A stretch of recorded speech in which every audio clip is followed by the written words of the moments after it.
The Australian Financial Review.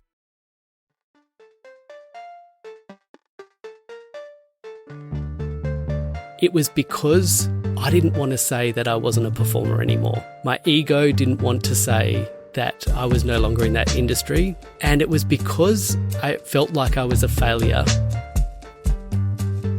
It's such a simple concept that really is around creating habits that support you in being the best version of yourself.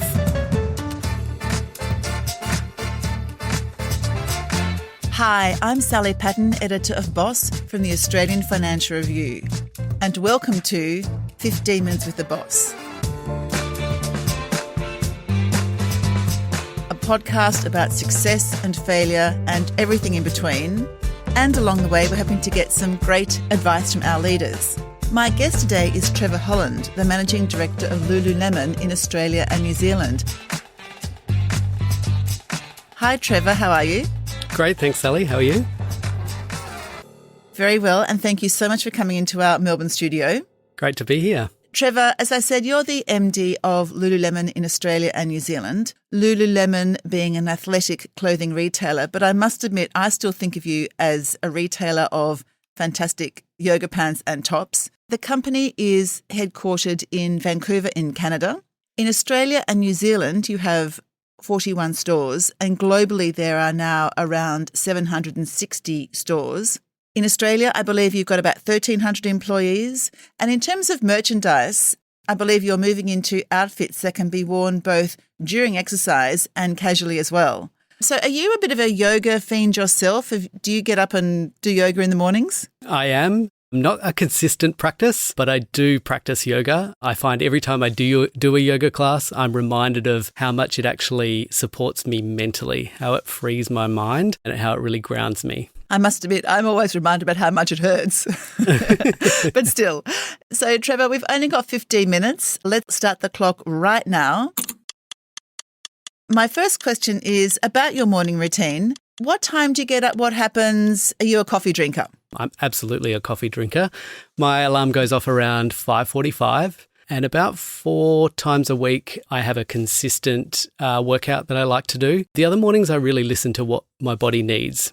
Sometimes I'll get up, I'll run. Sometimes I'll go for a walk, but just depending on where I'm at on that day. And I like to be in the office somewhere between 7:30, 8 o'clock, depending on what the morning routine has been. But as far as the coffee goes, I have a ritual where I like to tick off something that is on my to-do list, depending on how long it takes, 1 to 3 things, and then I reward myself with a coffee. The concept of eat that frog, which is do the thing that's hard and get it out the way for the day, and then I head off to get a coffee. And in terms of the routine that you do 4 days a week, what do you do? I go to a workout called Strong. So it's a 45-minute class mixed between strength and cardio. It is on a reformer Pilates bed, and it's linked with either a rowing machine or a bike, and you change between strength and cardio. Okay. Now, Trevor, tell me about a pivotal moment in your career. Was there a project you worked on or something that you did or a promotion you were given that changed the path of what you were doing? Musical theatre is my background, and that was, I would say, my first career. It was what I'd always strived to do. It was, I danced from a young age, and I always thought that I would remain in that industry one way or another. Say as an administrator? Whether I was performing or potentially like on the creative side of things as my body slowed down. And I got to a point, my husband and I had just worked on cruise ships for 5 years, and I was teaching 6 days a week, and I just became burnt out. I was having to be creative for my job to pay the bills, and the creativity was dying. And so I came to Lululemon. My thought was, I want a job where I don't need to think about anything creatively and I can switch off. And during that time, I'm going to start to work out what is next. I felt like I was at a phase where my performing was slowing down and it was time for something else. So I came to Lululemon, and it's almost 17 years. I'm still here. But I think the pivotal thing was where I really shifted mentally from it being a job to seeing that there actually could be a new career in this for me. And what was your first job at Lululemon? I was an educator, so I worked on the shop floor. It's like a sales assistant. and I was literally working 1 day a week. So how did you move from becoming a casual shop assistant to where you are now? About a year in, I'd progressed through the retail roles and became a store manager, and that's where I could really see that there was a future there. And I actually spent 8 years of my time at the company in learning and leadership. So that was where I started, on my own as an individual contributor and developed across the 8 years to become the manager across Asia Pacific. But I would say how I got here is a whole lot of leaders who are invested in my development and then working hard to get there. So did you go and purposely find leaders who would invest in you? Was that part of your trajectory? I did. I think I had a mix of leaders who were my manager, who were really invested in my future and where I wanted to go, and then also connected with people that weren't necessarily inside the company, but could give me insights, could give me development, could give me understanding outside of the business as well. Okay, I love that. My next question is, what is the best piece of career advice you've ever been given? At Lululemon, we have a practice of vision and goals, and it really is around creating a vision for your life sometime in the future and then creating goals to be able to get there. And that is from a career perspective, personal life, health, any sort of realm that is important to you. And so early on, I had a very clear vision that my future would be somehow involved in the arts and in the industry of performing. And the advice I got was have that vision, hold that vision, and be okay that how you get there may be different to what you expect, and then be okay for someone else to open a door that you don't necessarily see as a possibility for you. Interesting. And what's your current vision? I've recently moved into this role 5 months ago, and so I have a vision around how I lead and the team that I support and develop and inspire. Team is how we get results. Any results come through people. I find that I work best when I work in a group and in a team, and I think bringing in everyone's skills and everyone's strengths is where a team works best. It's like a sporting team. Everyone knows their role. Collectively is when they come together is where they're most effective. And I find that, from a cast, from performing, it's the same sort of thing. You're leveraging people's strengths, putting them in the right places on stage, whereas this is not on a stage, but it still is leveraging people's strengths. Trevor, on that note, don't go away. We are going to take a short break. And when we come back, we're going to open the chatterbox. I'll see you soon.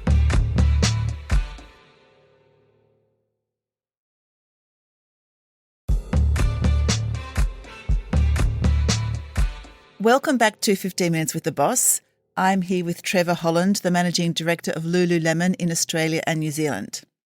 Now, Trevor, this is our section called the Chatterbox.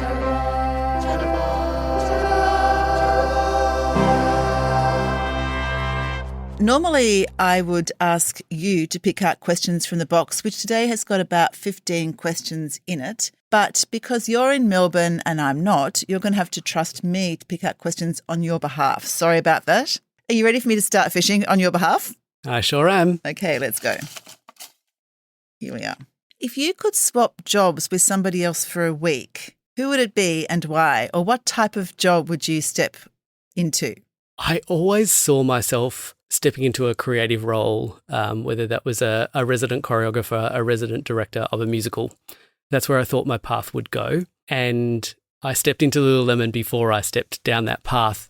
And I often just have little thoughts of how would that have been? Would I have enjoyed it? Would it have been what I imagined it to be? So I would love to step into that role and see if it was everything that I have in my mind. And I guess, would I be any good at it? So at what point did you decide that you were going to actually give up dancing? How difficult was it? And what made you think that you could make a success somewhere else? I was about a year into my Lululemon journey. I was a store manager and I was working 40 hours a week for Lululemon, and I'd got rid of more and more teaching, which was how I was making my money prior. And I kept 1 day of teaching. It was because I didn't want to say that I wasn't a performer anymore. My ego didn't want to say that I was no longer in that industry. And if I saw someone, I would still say to them, I'm teaching quite a bit and I'm still working at Lululemon, but I made it sound like Lululemon was my side job, and it wasn't that way. And it was because I felt like I was a failure in that industry, stepping out and stepping into Lululemon. And I would say I had an internal struggle around that for a good year of really enjoying what I was doing at Lululemon, but worried about what people thought. And I got to a point where I was like, this is making zero sense. I love what I'm doing. I love who I'm working with, yet I want to put on a different face for everyone else. And so I would say the more I became confident with what I was doing at Lululemon, the more success I saw, and the more pathway I saw for a future career allowed me to really disconnect from the performing. And I would say the final straw was actually being able to disconnect that performing was what I did, not who I was. And that was probably the pivotal moment that allowed me to step into a new career. So that very moment that you decided to finally give it up, do you still remember that moment? I clearly do. I remember the day that I thought, I'm going to let go of this last piece of teaching. I remember having the conversation with the dance studio that I was working for at the time. And while there was, I guess, a sense of sadness, it was becoming real, there was also a sense of relief, which truly allowed me to go, okay, I can now fully look ahead and not feeling like I was still a little bit in the past. And how old were you at the time? 35. So what would you say to someone, creative or not, who's wondering how they go about making that switch? I think being open to what is out there, what is beyond the performing, what are the skills that you have as a performer that are actually transferable into another industry. You know, think about what excites you, where do your passions lie, where do your strengths lie that can help you identify a different path. And I'm not saying that that is easy. When I first stepped into my leadership roles at Lululemon, the imposter syndrome would often come up in financial situations. And I had a fun little thing that I would say, oh, my association with numbers is 5, 6, 7, 8. And that was my way of trying to deflect where I felt like I had a gap. And over time, I knew that that was where I needed to focus, where I needed to upskill and where I needed to learn. And so I could reframe it as an opportunity as opposed to a gap or a weakness. So what were the key skills that you realised that you could transfer to a different industry? I'm guessing that teamwork and collaboration would be one of them or two of them. Teamwork and collaboration. Even in the performing industry, I was in a leadership role. I was a dance captain, which would look after the shows, look after the team. When I was teaching, I was in front of a room. I was public speaking. I was facilitating. So a lot of those skills I use now. I think facilitating a room is like performing, you know, so it's very similar. And I feel very comfortable in that role. Okay, interesting. I'm going to, on that note, have another fish in the box on your behalf. Here we go. What's your favourite podcast or streaming show and why? I don't listen to a lot of podcasts. I would listen to an audiobook before a podcast. And can you point to any audiobooks that you've really liked recently? A previous book that I've listened to that really resonated with me was Atomic Habits. And James at the moment, Cleary. Yes, that really is around creating habits that support you in being the best version of yourself. It's such a simple concept, and linking those habits to what you're doing every day in your day-to-day to really build habits. Can you explain that? If you're wanting to implement a new habit, think about the times or the things that you do frequently each day and link it to that. So it's not creating it out of nowhere. It's actually linking it to something that's already happening. So, for example, if you're making a cup of coffee, you could add something to that, like drink more protein or do some stretching. You could link it to the making of the coffee. You could, or you're brushing your teeth and that's your time for mindfulness, you know, to maybe close down your eyes and to slow down the mind. Okay, I'm going to have another go. Here we go. What is your number one health hack? In the past, I would have said physical health, whereas these days, my mind first went to just then was mental health, how I actually disconnect, how I take time to slow down, to clear my mind, to have a mindful practice. Sometimes in the middle of the day, if a call finishes early or if I have a 15-minute break, I'll actually walk away and go for a lap around the block just to remove myself from my screen. I feel like sometimes my mind can feel like it's got multiple tabs open at one time. And so really taking that time to close down some of those tabs. So what are the other things that you do to try and disconnect and become mindful and calm your mind down? I'm an introvert. I like time on my own. One of the things that I do when I drive home, I actually don't generally have anything on. So I listen to audiobooks, sometimes a radio, sometimes music on my way into work. At the end of the day when I'm driving home, I actually don't have anything on. And I find that really calming. That allows me to decompress. It allows me to think through anything from the day in a different way. And then my drive home is around 45 minutes. So by the time I get home, I feel like I've disconnected from work and I'm ready to be present for the evening.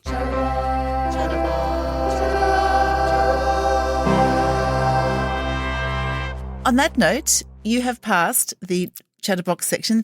I've now got one final question, and that is, if you weren't doing what you're doing now, if you weren't the MD of Lululemon in Australasia, what would you be doing? In my past, I worked on cruise ships for 5 years, so I got to travel quite a lot. And in that industry, though, you can dock into a location and dock out later that day, and you don't get to really experience the culture. I think travel is so important. I get so energized by experiencing different countries, different cultures, different people. And so if I wasn't doing this job, it would be something around travel. So specifically, where do you want to go? Germany is on my list of places that I haven't been. And one of the places that I've been and not enough that I want to spend more time in is Spain. I recently got married, and so we are creating a honeymoon desired destination list right now. And Spain is the top of the list for both of us. So I think taking the time and being able to explore the entire country. Okay, well, I wish you well on your honeymoon in Spain. Thank you very much. And that is our time up. Trevor, I really loved talking to you about how you have made an effort and consciously searched for mentors. I love the advice you give us about stepping away from a career which you clearly love, but you know you can't do forever, and how do you go about making that break, making that change. And I agree, James Cleary's book, Atomic Habits, I love it. And I love your pickup that you need to create habits that support personal growth. And lastly, but very importantly, I hope you have a wonderful time on your honeymoon. Good luck with all of that. And thank you so much for allowing us to spend 15 minutes with the boss. Thanks, Sally. And thank you to everyone for listening. Sadly, this is the last episode for our head of podcast, Lap Van. Lap has been a formidable force in putting this podcast together every week, and we really will miss him, and we wish him luck in his next adventure. If you like the podcast and would like to hear more, consider sharing the podcast or writing a review, as it helps us to reach more people, and follow us wherever you get your podcasts. At the Financial Review, we investigate the big stories about markets, business and power. For more, go to afr.com, and you can subscribe to the Financial Review, the daily habit of successful people, at afr.com/subscribe. This podcast was hosted by me, Sally Patton, and produced by Lap Fan. Our theme is by Alex Gower. Our head of podcast is Lap Fan. And the head of premium content is Fiona Buffini.